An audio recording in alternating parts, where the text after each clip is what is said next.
Hey, all you burned and unbalanced teachers out there. Do you find yourself slow sighing when you look at your to-do list?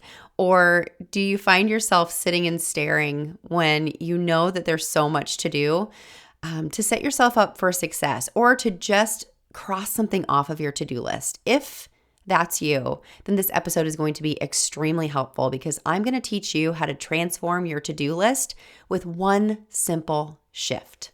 I'll see you inside. Hey there, I'm Harper, former burned out teacher turned teacher burnout coach, dedicated to helping other teachers like you to grow through your burnout and take your next best steps toward what you want from your career in education and in life. After an embarrassing emotional breakdown in front of my teacher besties, I knew something needed to change, and that something was me. I decided that I wasn't going to settle for burnout as my sentence as a teacher, mom, wife, or friend. And I knew it was going to take way more than practicing conventional self-care to make the progress I wanted to make. No amount of manicures, bottles of wine, or bubble baths was going to save this girl. Fast forward to a few years later, and I've used everything I've learned about teacher burnout and personal development to write a book, build a course, and lead a community of burned-in teachers who refuse to settle for a life of burnout as their forever reality. I've used my burnout as an opportunity to become an active participant in my life, in the classroom and here on the mic, using all that I've learned to teach kids and serve teachers, and you can do the same.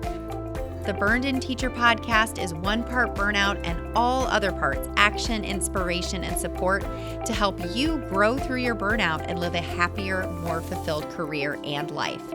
So take a deep breath, my friend, because you're about to take your next best step to becoming a burned in teacher. Let's dive in. Hey there, Burned In Teachers. Welcome to episode 171 of the Burned In Teacher podcast. I'm so glad that you are choosing to spend your time with me today. And this is going to be a short episode. I'm going to talk to you today about one simple shift that I have made in my mindset that has transformed my to-do list and has changed everything when it comes to looking at that long laundry list of things to do, both at home and at school. And that has really helped me to actually get my most important priorities crossed off my list, because that's ultimately the goal when we sit down to accomplish some things that we know need to be done. But before we dive into this short and sweet episode, I want to say thank you to Amy Matt for leaving me this really sweet review and rating on Apple iTunes podcast. She said, "Loving teaching again. I'm so happy that I found the BIT podcast. I am falling back in love with teaching and not feeling as overwhelmed with the daily tasks both in and out of school. I'm actually ahead of the game for the upcoming year due to the strategies that I've learned through this podcast and Burned In Teacher University. This is a great resource for new teachers who can start solid systems now, and for us veteran teachers, a way for us to remember why we do what we do and not allow us to just be living for our summers." Thanks, Amber. Amy, you are so welcome. And Amy is actually was a guest on the Burned In Teacher podcast a few weeks ago, and she shared her story of taking a risk and making a change that she so badly needed. And especially she was empowered because she was a Burned In Teacher University student, and I'm just so excited for Amy's success. So I love that coincidentally, this review talked about getting things done and talked about strategies to help you to balance all that there is to balance, both at home and at school, because we're not just teachers. Like, we're moms, we're dads, we're brothers, we're sisters, we're family members, we're friends, we have hobbies, we have interests outside of school and outside of our home to-do list that we really want to accomplish. And I've recently asked in the Burned In Teacher podcast Facebook community, what is it that you want to make more time for? And a lot of people have said that they want to make more time for rest and relaxation. So today I'm going to share with you how using the future me mentality can help you transform those annoying tasks on your to-do list at home and at school into small gifts that you can give future you. The future me mentality is based on the belief that if you spend the time doing the things that are urgent and important now, you are doing future you a favor. So I'm going to share with you my favorite future me mentality tasks that may seem annoying at first, but I always know I will be so grateful to my past self for setting me up for success when the time comes that I receive this gift that I've given to myself so that I can relax, or so that I can go for a run, or I can sit and watch a movie, or I can do something else that brings me joy. So by doing these things now, I'm taking care of myself in the future. You may have heard me talk about setting future you up for success when it comes to prioritizing, but I think this topic is so important that I wanted to create a short and sweet episode for you so that you can use this to really think about what you can do to set future you up for success today, even as you're listening to this episode. So whether you're listening to this on Saturday when it releases, or Wednesday, or, a Friday evening, whenever you're listening to it, we can always find ways to transform what we don't want to do into these small gifts to yourself later.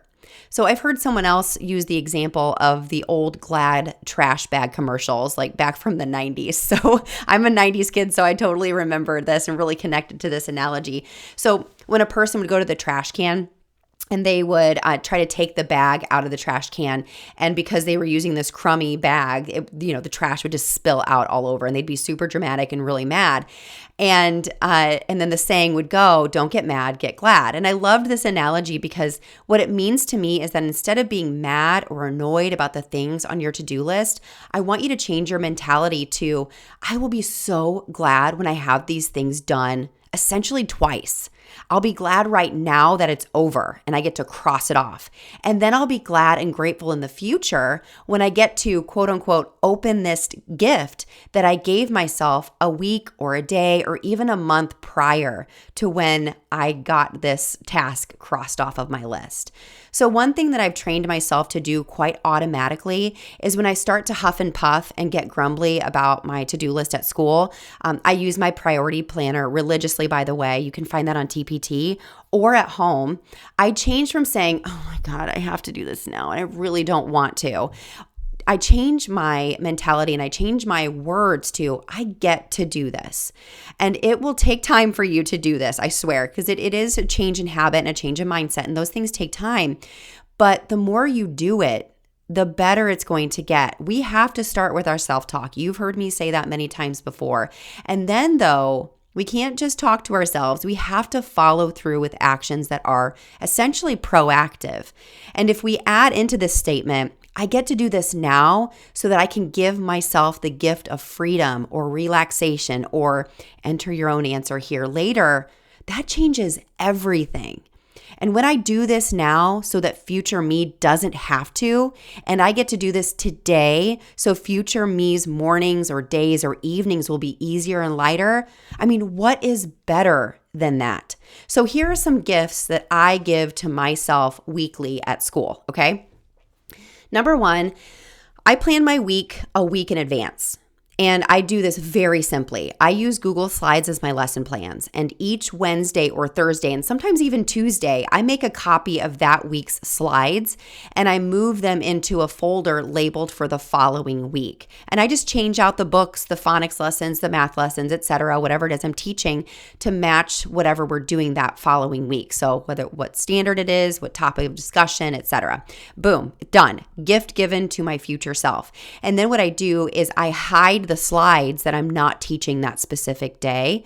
And then each day at the end of each teaching day, or even sometimes during my prep time, it's close to the end of the day, I'll go in and I'll hide the slides that I taught that day, and I'll unhide the slides for the following day. Boom, done.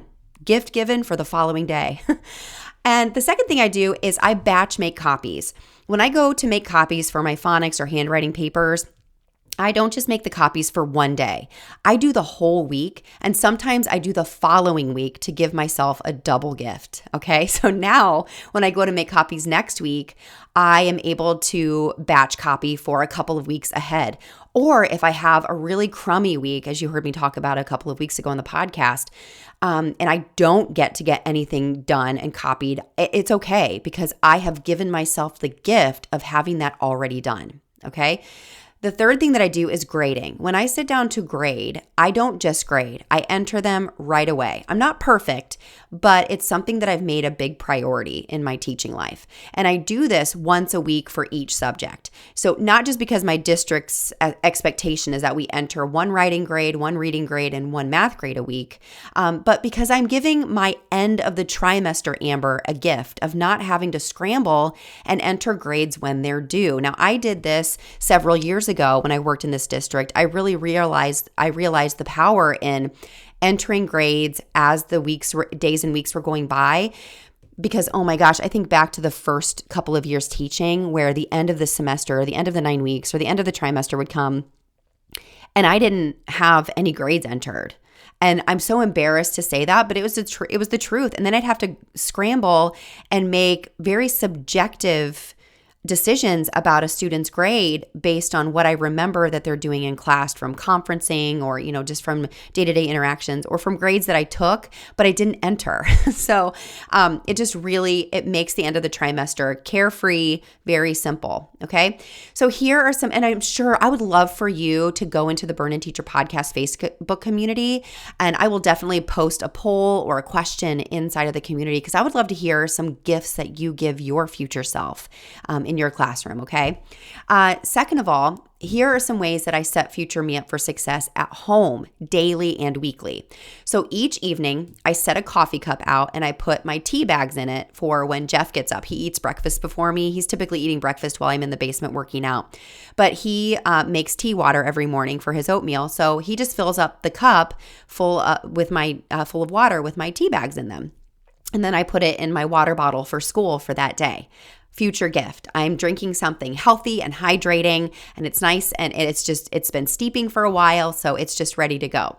The second gift that I give to myself is in the evening. I put celery into my NutriBullet cup and I put it into the refrigerator. So all I have to do in the morning is add some flaxseed and water to it, mix it up, and that's what I drink while I'm getting myself ready for the day. I also make sure that I have fresh lemon cut and ready for my hot water in the morning. I take milk thistle right away first thing in the morning after my workout with hot water and lemon. It's really good for your liver, by the way. And I lay out workout clothes for the morning as well. So I'm setting the next morning's Amber up for success. Like there's no excuses then. Each weekend, I plan, shop, and prep meals for the following week. And this is dinner meals. And trust me, I do not feel like it at all sometimes. In fact, after I record this podcast episode, I'm recording on a Saturday, I really need to do this ritual. But I know that if I do this now, I'm saving myself and my family a lot of headache just by doing it now. And by doing all of these things and building them into my routines and rituals, I'm not just setting future me up for success the next day or the next week. I'm giving gifts to 45, 50, and 55 plus year old me because I will feel way better every year if I keep these tasks front and center, even if I don't feel like it, because a lot of these rituals and routines that I've built into my days and weeks are meant to de-stress me. They're meant to make me feel better physically and mentally and emotionally. Okay. And those are not just gifts that I'm giving to myself each week. Those are going to have compound interest.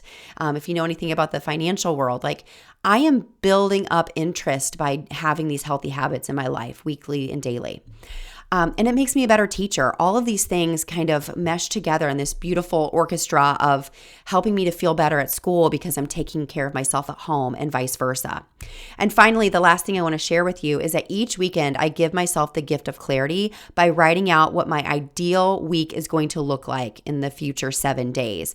So I use my time budgeter for that. You can also find that at TPT. So I use this so that I know how much time I need to spend at school and how much time I will be spending on Burned In Teacher after school. As some of you know, I do Burned In Teacher work right at my contract time, sometimes a little later. Sometimes I'll do schoolwork until 4, but then I'll work for an hour, hour and a half, up to 2 hours on Burned In Teacher at school most times. So I need to be really intentional with that time because I don't have a lot of time after school. I need to get home to my family. That's my main priority. So I look at my meetings coming up, podcast episodes that need to be recorded, interviews for upcoming podcasts, upcoming keynotes. I do all of this because I don't want future me to be surprised or caught off guard, or I don't want to miss something important. It actually happened last week. Because I overlooked something, I almost missed a dentist appointment for our daughter. And that is so not like me. And I know that it's because I didn't follow fully. I didn't go through my entire planning ritual. I overlooked something, and it happens, but it happens a lot less when you build these rituals and routines and setting yourself up for success habitually. Okay. So finally, for Burned In Teacher, my biggest gift that I give to myself is I batch record podcasts. So every 12 weeks, I sit down, I plan out the content, I ask questions in my Facebook community of what what do my audience members want to hear? Who do they want to hear from? I contact potential guests and I research topics and I write them out and then record like crazy, sometimes for up to 3 weeks, because again, I don't have much time each day, so that I give myself the gift of time for almost an entire 3 months to work on other things that need to be done to support all of you. Because as you know, this is my love. I love doing work for all of you and helping to set future you up for success as well. So I have to be really honest about something though. Batching podcasts is fun-ish. I love talking to all of you, but it is daunting and sometimes frustrating and overwhelming to come up with content. And it's sometimes extremely hard to work around my attitude and my motivation and my energy, especially in these winter months, January and February. But I know that it's all worth it. So I do it anyway. And I do push through that procrastination. So by doing the hard work that it takes to plan and prep meals, plan and prep for a week or two in advance, record 12 podcast episodes, etc., I know that I'm doing what I have to do now so that I can do what I want to do later. Someone quoted that somewhere as well. So here's what I encourage you to do this week. I want you to make a list of all the things you're telling yourself you have to do, maybe with a terrible eye roll and an attitude. But I want you to identify just two things on that list that you could identify as gifts to future me and label them as that. Future gift to myself.